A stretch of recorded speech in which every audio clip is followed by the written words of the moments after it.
Morning everyone. Well, I was at Harrogate a couple of weeks ago and talking to a lot of guys about getting the shortcut down, getting the around the greens, on the fairways, reducing the height of cut, going very much wider instead of narrow. And I like the way the game's going, working with a lot of architects on this, so it's good. So a lot of guys are really asking me about how you do this. Well, the first thing I would suggest, and the top tip, is flags. Use flags instead of using an aerosol can. And another top tip, buy new ones. Don't use old crappy ones. Very important. Because the reason why I've switched to flags is that you can pin them down, mark out these areas, and then they can stay there for weeks, if not months, until the guys, because sometimes conditions might not be suitable, so they might need some weeks to go in there and start doing the work. Problem with a spray is it only lasts a week to 2 weeks maximum, and then you're having to go back out and spray all these areas. So flags definitely top tip.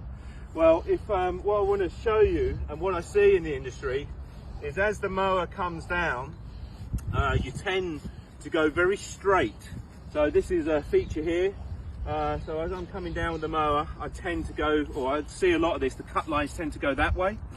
So what I'm working with a lot of teams on is as they come round the feature, they generally use bunkers or mounds to go square. So come in this angle, don't go there, come this way.